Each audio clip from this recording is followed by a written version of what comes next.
Welcome to Limitless, How to Crush It in Commercial Real Estate, the show that gets you inside access to how some of retail real estate's most successful leaders went from your average Joe Schmo to the CEO. I'm your host, Aaron Zucker. In this episode, I got the opportunity to catch up with Kevin Kush, the absolute thoroughbred entrepreneur who was largely responsible for the massive success of PMAT, a privately held operator of shopping centers out of New Orleans. But before Kevin was buying $40 million shopping centers, he was flipping cars in high school.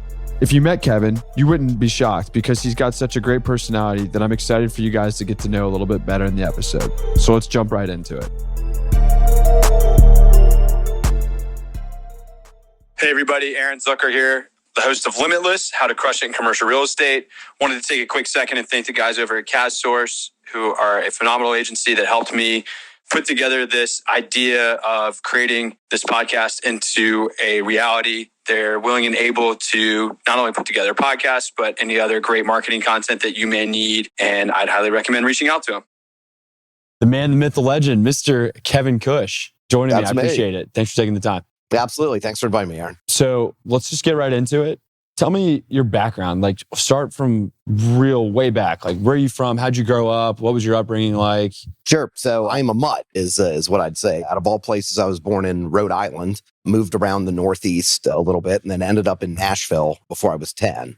Grew up in Nashville and still have a place in Nashville, and went to Tulane and ended up in New Orleans through that, and have a home there. And that's where our business is based, out of Mandeville, just north of New Orleans. Although we don't own any assets there. Yeah, which I can relate to. We don't do much other than have a good time, we say. I'm shocked you would ever have a good time, Kevin. And I'm also just totally shocked that you went to Tulane, right? For those of you who don't know Kevin, he's bigger than life personality. He's worth having a good time with. Even if you don't know if you're going to do any business with the guy, he's worth just being around through osmosis. He's a good friend. So tell me about your upbringing, your parents. What did they do? Sure. My mother is always in the nonprofit sector in various ways, and probably has more work ethic than anybody I've seen in my entire life. The total commitment to cause, which the nonprofit world needs that and is very under-resourced in that. My father did big corporate business in the printing press industry, talk about an industry that got disrupted, prior to transferring into the nonprofit sector as well. But had always done a little bit of real estate stuff on the side. And I liked those more entrepreneurial sort of ventures that he would dabble in here and there. So was that the inspiration to get into this business, was through your dad? It opened my eyes to that business. I would say I've always been looking to add value and find deals, right? So this started with buying and selling paintball guns because I happen to like paintball. I would buy on eBay in its infancy and sell on this specialist website called Warpig, where they were paying much more premium versus the infant nation eBay. That transferred to liking cars and constantly searching through this magazine, Wheels and Deals, and understanding the market for vehicles. I was going to have to purchase my own car. So were you like into flipping cars? Yeah, I flipped some cars here and there. I love that. So cars went to condos went to houses, and kind of a natural progression somehow, some way to end up in commercial real estate, doing this similar business plan of adding value to underperforming assets when you value a market and understand where things should trade and find the right buy. None of this surprises me. I didn't know you were born in Rhode Island and moved around. I knew that we learned recently that you grew up in Nashville basically for the rest of your upbringing, but you flipping paint guns and then cars, based on my limited time with you, does not shock me whatsoever. And what drove you? I think I know the answer to this, but I'm going to ask it anyway. Sure. So what drove you to go from flipping paint guns to cars to real estate? I mean, was it the adrenaline rush of the zeros, the additional zeros on the transaction size? I mean, yeah, absolutely. And there was the ability at that time with the financing markets to be able to make that happen with respect to readily available financing. Now, things are a little bit different now with the criteria you have to have in order to do what I was doing then. There was a whole subprime mortgage crisis that occurred in the interim. Yeah, give us the time frame of all this. So when did you start flipping cars? What year is this? Then when did you end up at Tulane? Like, help give us some context. Yeah. So I ended up in Tulane in 2002. I was flipping cars in high school and part of the time. I absolutely love that. You know, we have two types of people that come on this show. The one thing they share in common is they're all driven and they're all successful and they've all gotten there in relatively short order. But you can tell And it's not good and it's not bad. It's just different. You can tell the purebred entrepreneurs, guys who are flipping cars in high school, like you can tell that you're cut from that cloth vis-a-vis someone else who works their way up and becoming a C-level executive at a publicly traded REIT who may have grown up maybe a little bit better students than guys like you and I were in school, or may have worked their way up the corporate ladder because that's what their parents did and they saw management as something that they really wanted to be as opposed to a true entrepreneur. Again, there's nothing wrong with it. People are cut from different cloths. There's no disputing which cloth you're cut from. Very similar to what I am. Entrepreneurial zeal and passion behind everything. I'm not an inside the box person or an inside the box thinker. So you obviously did well in the School of Hard Knocks flipping cars. How did you do in the classroom in high school and college? I was actually always a really good student. In fact, I ended up at Tulane through scholarship, academic scholarship. How did you have time to flip cars and get your grades right? And I went to a very intense high school that taught you a lot about managing your time and work ethic, as well as being principled. It's Montgomery Bell Academy in Nashville. It's a tremendous network of folks. I was blessed to have the opportunity to go there, despite not being from the area where that high school was based. So I commuted in and actually had a hardship to commute in for school in order to attend that high school. Wow. And that's been a really good foundation of time management, hard work, networking, and another situation where I'm a bit of a mutt, a bit of a misfit, right? Many of the students there were, legacy students and students from an extremely upper class upbringing where I was a bit more middle class. So exposure, while being a little bit different, leads to more creative thinking. Yeah, it sounds like, did you know at the time that it was a great school and that you appreciated it the way you do today? Or is it been more hindsight because you didn't know any different? But like, that's how it was for me. I went to a great school and I knew it was a good school as a kid, but when I think back on my education now and really how much it set me up for college, I look back sometimes, I'm like, damn, like I was really lucky to go there. I mean, you have similar. I absolutely feel very lucky. I knew it was a good school and a good choice. My family's been academically oriented. My aunt was a Fulbright scholar,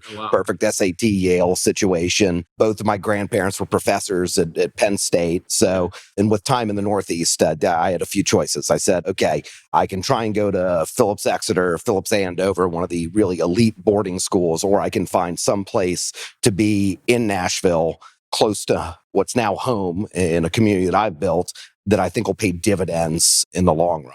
For better or worse, I chose MBA, and it's been really good for me. How old were you when you made this decision? My mom is on Facebook a lot now, and she had a friend that connected with her that I hadn't known since I was 3 years old. This is in Connecticut at the time. She said, "What company is Kevin president of now?" It's been that sort of progression for me. So that was in middle school, probably my 7th grade year when we were writing letters into colleges, and I was looking at very elite colleges, and a counselor said, "Might you want to be a little bit more realistic?" And I said, "This is not going to be the academic outcome for me."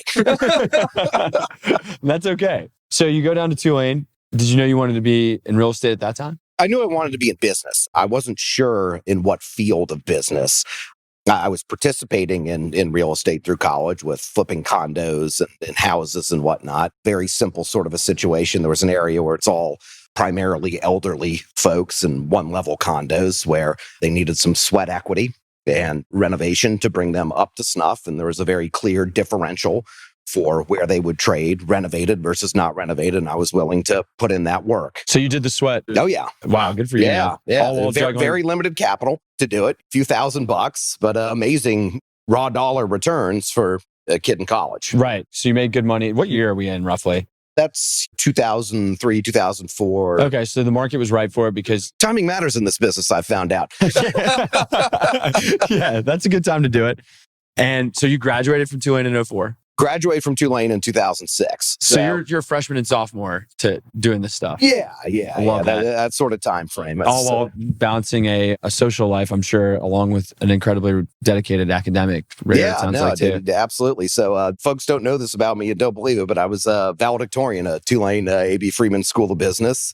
I remember going into the Career Center. I like this outcome, right? I remember going into the Career Center, showing them my resume to critique. They looked at me, looked at the resume, looked at me and said, "You don't look that smart." But that goes to what I think is really valuable, right? It's more valuable to have the social skills, right, and be 92% on the technical side of the equation than to be the 99.9 percentile technical guy that is truly other level, but can't interface with anybody, can't explain anything, can't network, can't have the relationships to make things happen. So I somehow am very blessed with the ability to relate and connect with people while still having a pretty reasonable technical side of the equation. One thing you definitely possess is humility. You're valedictorian. You were an amazing student growing up. Like, this is a rare breed. Usually, and it fascinates me that you've been able to pull this off and I always get fascinated by it too. And you have people who are extremely academically bright like you are and have the chutzpah, the charisma to run around and schmooze at these networking events. I see you're the life of the room, like some of the other leaders are in our industry. And so you're clearly a dynamic guy, which we'll get into how your background fits into where you are now. So sure. And an important thing to think about there is any business is a people business, right? So those skills are transferable to anything you do. And I kind of knew that and wanted to make sure that I would fit in with a broad group of people. And I think certainly moving around a bit when I was young and being open to new ideas and new concepts helped with that. Yeah, for sure. That's why I always ask people about their backgrounds, because you can get to the end of an episode and think back to your background being applicable or the other people that I've had the pleasure of interviewing so far. And it adds up. It all makes sense. Absolutely. So, all right. So back to your story. So you finish up at Tulane. You know you want to get into real estate at this point because you're already in it. You'd flipped some condos, some single unit stuff during college. Yeah, So I made the determination that I wanted to be an entrepreneur, and I wanted to be an entrepreneur in the real estate side of the equation, right? Thankfully, the banking jobs that come your way when you're top of the class finance, move to New York and all of that, those are the traditional track. And that's not at all the track that I wanted to take. And I made that known that wasn't the track that I wanted to take. And it was through a very interesting program they have at Tulane called the Birken Road Reports, where you actually come out as a published equity research analyst of their business school because you're covering stocks across the Southeast that are under rocks, but part of the New York Stock Exchange. So Peter Raschuti, the former treasurer of the state of Louisiana, started that program at Tulane. And I would say he's a very similar personality to mine with an intellect, put a 10X on mine. Do me a favor. Next time you and Peter get together, just invite me. I'll be a fly on the wall. Oh, it's wild. It's wild. He's a great guy. So through that program, my business partner's former REIT, he was CFO of the Seisler companies, was a stock that was covered by the Birken Road Report. So he built a relationship with Peter as well. And after he got proof of concept and was ready to scale with the PMAT platform, he came to Peter and said, "Hey, I'm ready to have some help scaling this platform." And Peter said, "I'm going to give you one resume and you're going to love him." Wow. That's a big recommendation from Peter. Absolutely. Huge break for you, it sounds like, as a byproduct of your hard work. And so you were an analyst how long? So interestingly enough, I came in with the intention of being an acquisitions analyst. But if you think about the timing, right? 2006, 2007, hot. You're thinking about, hey, what might be coming in 2007? Like writings on the wall. Did you know at your youth you're 21? Absolutely not. I do not have a crystal ball. In fact, interestingly enough, Bob, my business partner, ran a bifurcated REIT that did multifamily as well. And we both, in our infinite wisdom, decided in 2010 that multi was trading a little bit too expensively. So no, I have no sense of crystal ball, just good old-fashioned hard work and fundamentals. There you go. Let's get back to your story. So you leave the analyst role at what time? Yeah, so I guess acquisition side of the equation, very briefly, as acquisitions dried up, as financing dried up and capital sources dried up in the midst of the Great Recession. And this is probably the major turning point in my career path in general, right? To have a taste of what it's like when things are easy, but then to really cut your teeth and grow up and what can go wrong, right? It shapes a whole perspective. So I transitioned very quickly to handling a lot of asset management and leasing being the lifeblood of the income stream in the industry, right? Without tenants knowing about your property and the opportunities to be there, you can have a 50% occupied center that should be, under any normal circumstance, 100% occupied. This is what you like to buy. That's exactly right. We've That makes two of us. we've performed with those stories extremely well historically. So you jump in the waters, you're getting to see all types of exposure in the business. Yep. You consider, I love your perspective, by the way. You considered your big break sort of in a weird way, the height of the recession, because you got to dive into and get in and cut your teeth in leasing, asset management. Absolutely right. Like that characteristic, I think right there sums up your attitude and success. So briefly, the height of the recession comes. Yeah. And everybody would find a reason to complain, fold in the towel, maybe go find something else to do, a more cushioned salary job somewhere, because you were certainly qualified to do so. And I'm listening to you tell your story, and like, yeah, that was my big break. I got to get into the operations side of the business. Yeah. Huge opportunity. I was drinking from a fire hose, getting to touch, see, and feel every aspect because there was so much change. It was such a dynamic time. And frankly, I feel like a big break has been the so-called retail apocalypse, that PMAT being a secondary market, middle market, private capital player has not experienced the broad brush pain that the media seems to paint retail with, right? There are different silos. There's our open air necessity and off-price based sort of goods. There's enclosed malls, there's single tenant net lease. There are all these nuances. But for what we've done, which is the open air, off-price, discount, necessity, and grocery anchored centers and secondary markets, there's a tremendous disconnect between what you see on the street versus what you hear with the retailers. So being private capital, we were able to be the speedboat to the institutional aircraft carrier and buy fundamentally sound assets with well-performing tenants at sustainable health ratios and below market rents in markets that are actually really solid markets with pent-up retailer demand, but for one reason or another, temporarily out of favor with larger institutional groups. So again, most people look at it as an issue or a downplay to the industry. You see it as an opportunity. That's exactly right. There are ways to find opportunities, and a broad thesis that I've always had is, look, macro market inefficiency creates micro market opportunity for a nimble, flexible, creative, passionate, and persistent player. And I'm not going to hide my bias toward what you guys are doing. I think there's a few groups in our industry that are privately owned that are cleaning up everybody else's lunch, with PMAT being right at the forefront of it, and buying, as you say, well-positioned secondary market located power centers or grocery anchored centers across the country. And there's no reason why they should be trading at the cap rates that they are. And the only reason why that they are is because they're in St. Louis, or they're in Cincinnati, or they're in Dayton, as opposed to Dallas, Houston, New York, or LA. Strangely enough, I think those are all markets where you and I have both individually had success, despite them being out of favor, had tremendous success, right, actually. Yeah, I mean, it blows my mind, and it's sort of like correcting the retail apocalypse thing, and I correct people all the time, but like at the same time, you know what? If the mantra is going to still remain out there, like I'll just continue to take advantage of the opportunities, and you guys have done that literally at a 10x fold I have. I mean, your transaction sizes are astounding, especially with how lean and mean you guys run your shop. I mean, you've got, you guys are taking down $20-25 million deals. And I'd heard you say something in passing yesterday, and I'm going to put it out there for everybody to hear. And this is a shameless plug for PMAT. You guys have never dropped a deal, right? Yes. Since PMAT's inception in 2003, we have never executed a contract and not closed on a deal.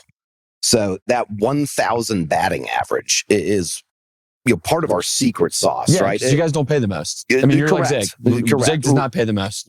We are absolutely not the high bidder on an openly marketed asset. But if folks openly market an asset, have price discovery, and they end up getting retraded down to normally lower than what would have bid in the first place, because we invest our due diligence up front and only pursue assets where we have a high likelihood of close, then they end up coming back to us saying, okay, we want certainty of close. We want ease of transaction.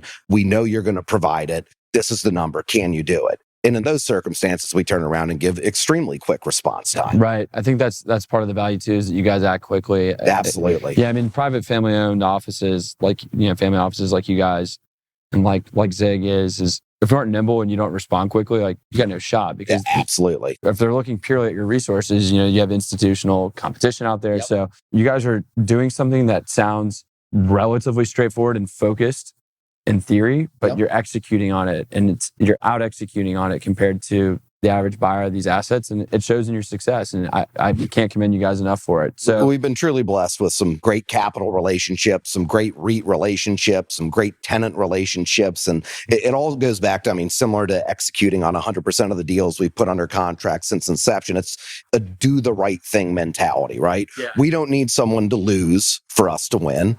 And we don't care that somebody makes money after the fact. We execute our business plan. They execute their business plan. Yeah, we talked about this yesterday. You create a happy ecosystem where you can pursue something programmatically again and again and again. I have a long runway in this career, and it's a small industry. And the partnerships that we're making now are going to run decades, and it's going to be generational through passing, the PMAT name and PMAT legacy down. How many properties have you bought with that 1,000 batting average? How many assets have you guys closed on? Under 50, over 40. Okay, so you're in the 40s. That's an insane hit streak, by the way. Congratulations. Thank you. And you're how old? I'm 36. Absurd.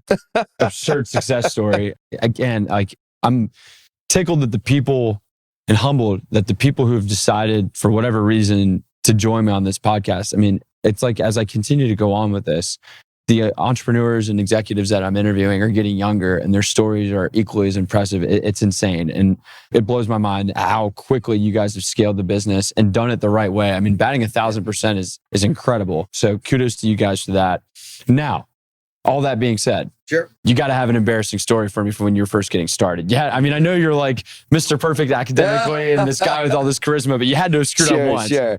Let's see, some embarrassing stories. I really need one, because I'm sure there's plenty out there. Right? Yeah, sure. So, look, coming from the very start, my interview with my now business partner, I showed up dressed to the nines, for an investment banking style interview, right? This is an entrepreneur that I'm going to interview with. I don't realize it's at his house. Oh, right? I show up dressed to the nines, ready to go, and he's in gym shorts, right? And this is the culture that Bob was trying to cultivate. It was a smart and intentional move on his part. Right. And he says, well, there's your first ding. Don't ever wear a suit to my house again, right? So we're not about the pretense, right? We're about rolling up the sleeves, working together and working with people you like to figure out the right thing to do. And it doesn't have to fit in a box that's pre-described. It's a big circle that says, do what makes sense and what makes money. Right. So that was a moment I was mortified, but it ends up being a teachable moment to me where, hey, this is a guy that gets it. My partner, Bob Whelan,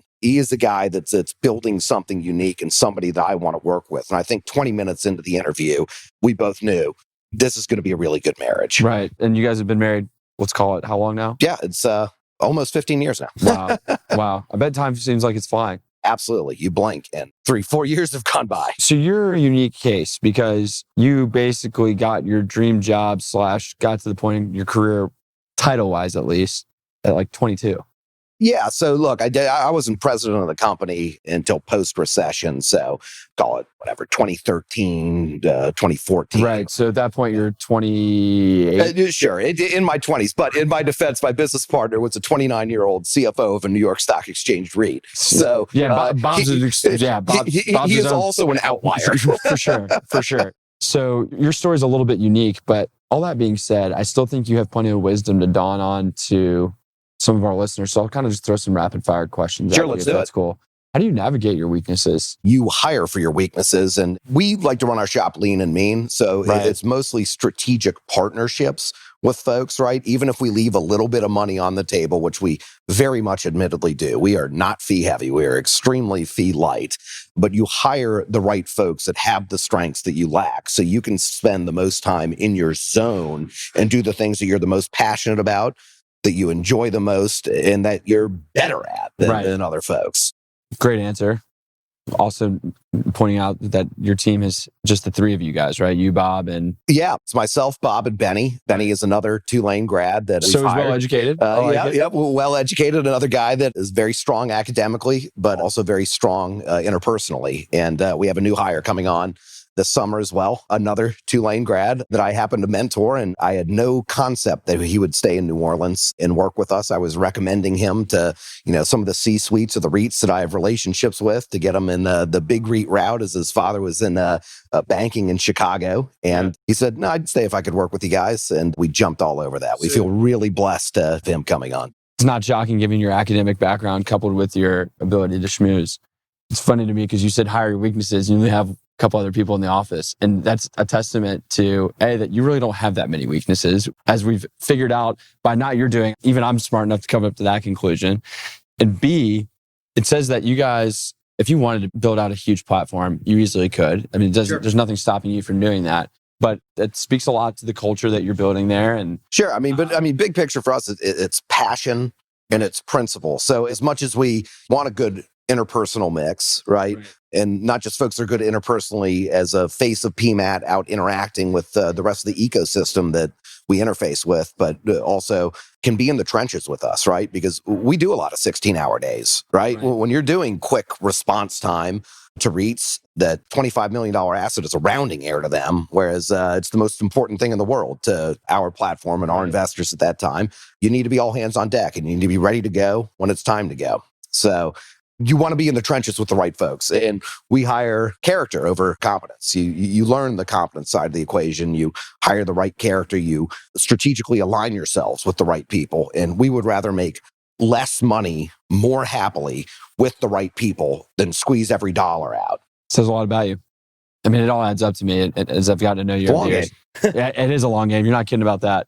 What's the biggest, other than the recession, because that's obvious, right? Where you had to get into the operational side, but what's another big curveball that you've faced in your career? So we originally, and this does tie back to the recession, so I promise I'm not using this as a cop-out. No, and by the way, that recession thing was a pretty big curveball. So it happened to be large. Yeah. So to the PMAT platform, we had a joint venture program with a Kimco preferred equity program. We had done extremely well with that program, and we had shown, plus 40% IRRs to them on average, right? This is strong performance.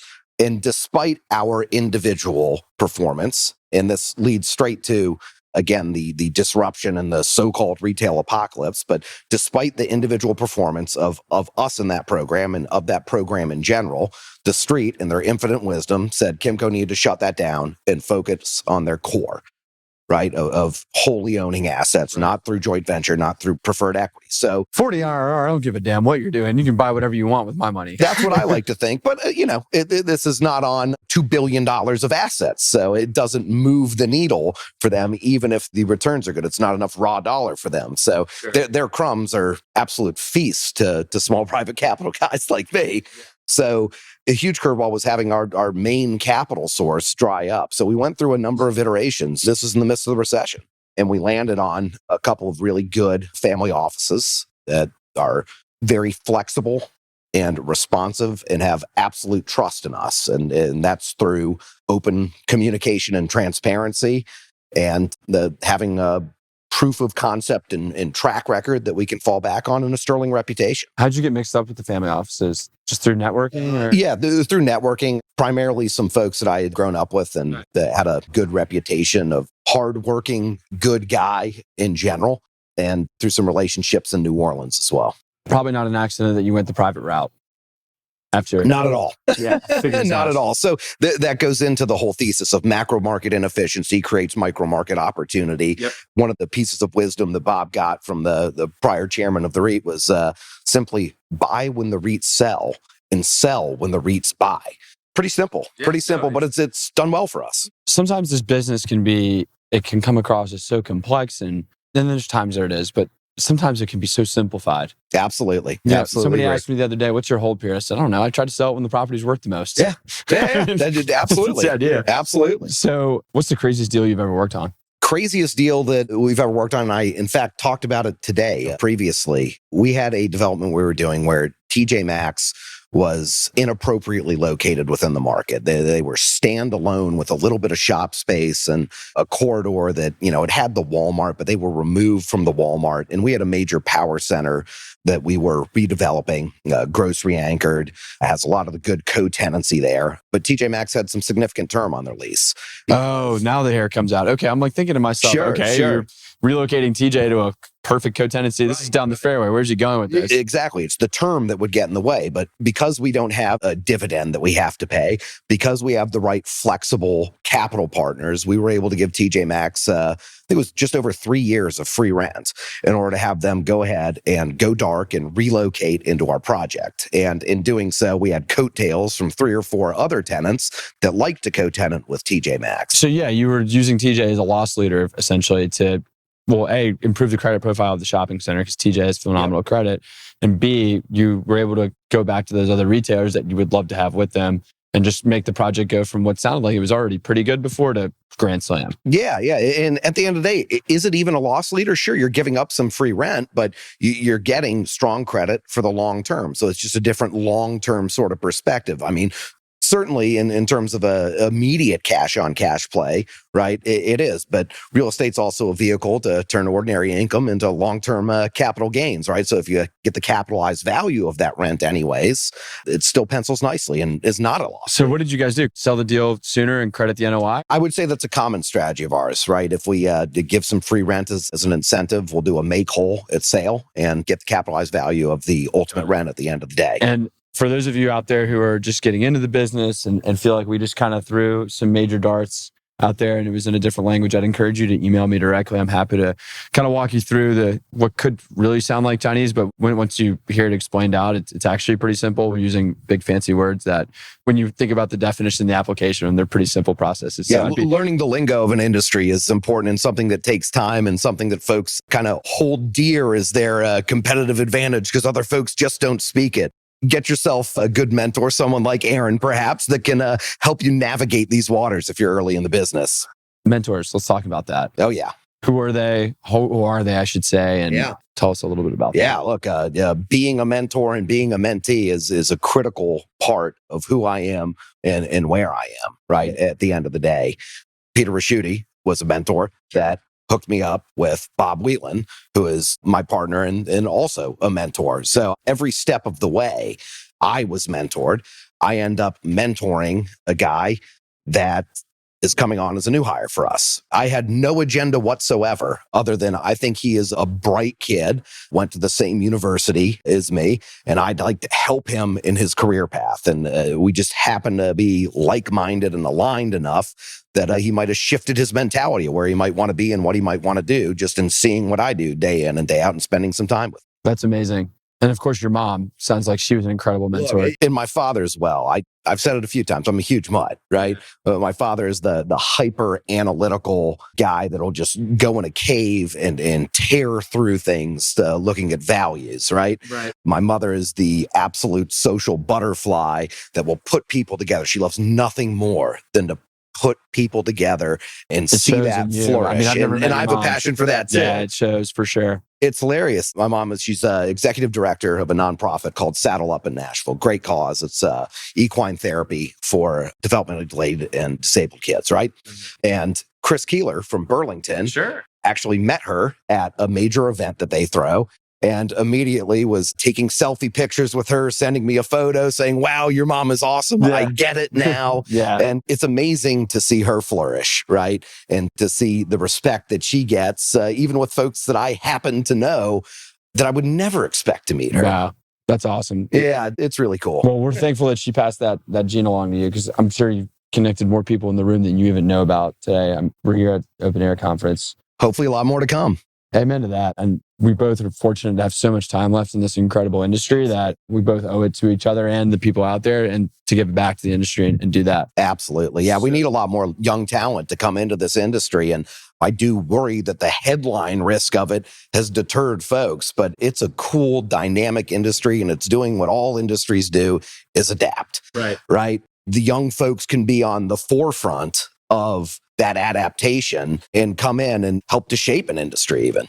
Right. We talked about it a lot at Open Air about talent. The common theme came up that we need more young, dynamic people to come in the industry. And I think something I certainly feel very passionate about because I didn't have like a direct connect in, like my parents weren't in the industry or anything like that. And yours weren't either. And so like whenever I get that college student that reaches out to me via LinkedIn or that may be listening to this right now, I always take their calls. I always answer. And obviously you're doing the same. And you are, selfishly on your end, you're getting a great team member. It sounds like starting with you as a result of you just giving back. So. Yeah, absolutely. With no intent to get anything out of it, just happened to come that way. And look, that's the way we like to try and live our lives, not have an agenda about things, right? Do right by people and they'll do right by you.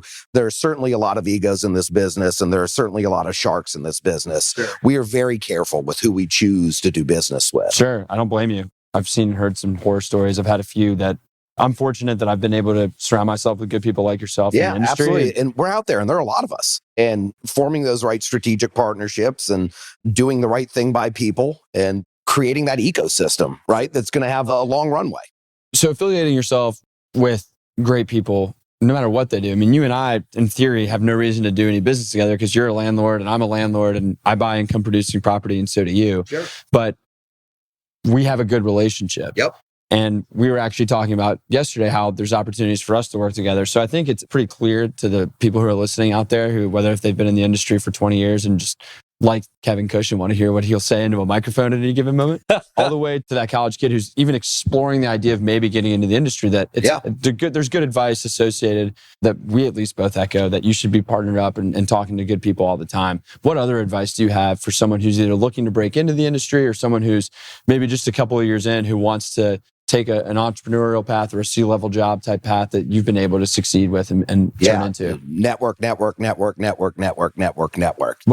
stop networking. Right. Got it. Okay. Absolutely. And look, be persistent in it as well. Everybody's busy. Everybody's getting 300 emails a day. Everybody has tons of phone calls coming in, phone calls from an unknown number. Hey, I'm not so sure I'm going to get that. I have a lot of things going on. Be persistent. When folks find the time, they'll reach back out to you. A lot of folks have a heart for mentoring and a heart for young people in this business. And I say this as I'm guilty of that same mentality and that same, excuse. Oh, I was busy. I didn't get back. I feel bad about it, but I always do get back at the end of the day. Right. So be persistent. And in fact, that's a skill you're going to need in this industry. You are not kidding through about and that. through. So persistence, networking, great advice. And it's interesting because the people who will have listened to multiple episodes of the show are going to say, well, I'm hearing the same things over and over. Give me something new. And I would combat that with, there's a reason why they're being repeated.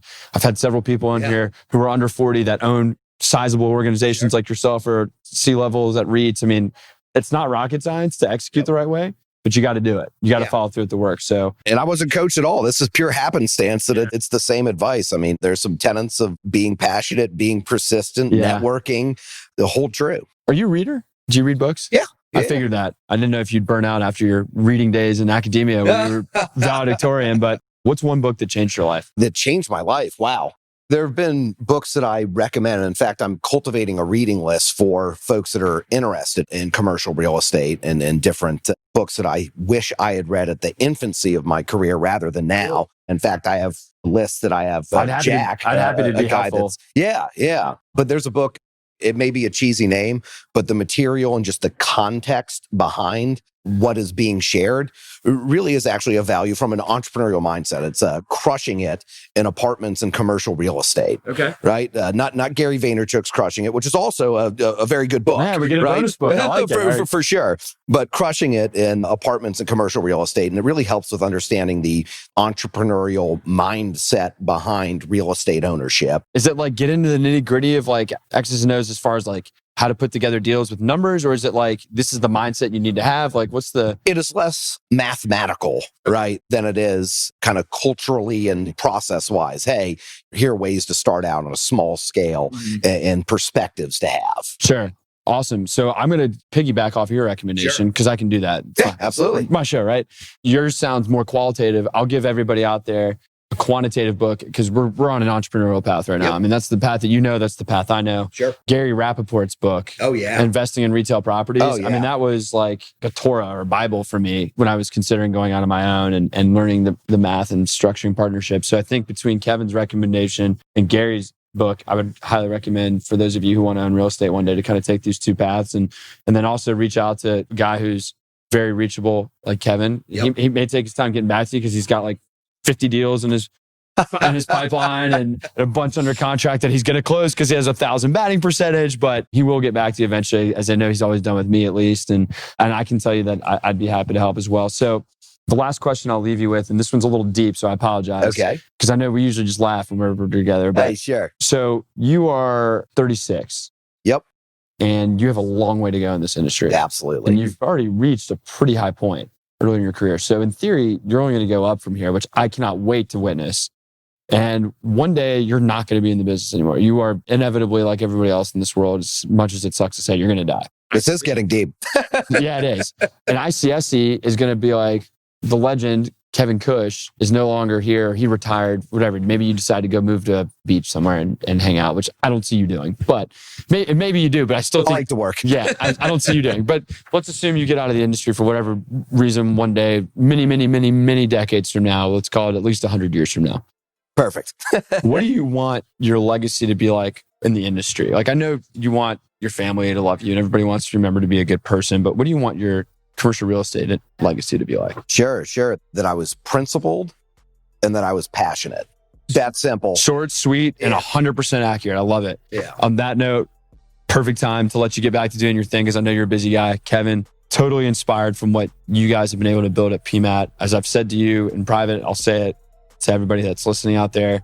If and when I ever do have the resources to be chasing the product type that you guys are working on in the the $25-35 million fundamentally sound secondary market cap range, I would want to do it because I believe in not only what you guys do, but more importantly, how you guys do it. I'm definitely your biggest fan on the sideline here. And it's been an honor to have you on. I really appreciate you carving out the time for me. Yeah, thank you so much for having me. And I look forward to a long relationship for many years and find some business to do with the Zig platform. There you go. Appreciate it, man. Thanks. Thanks, Aaron.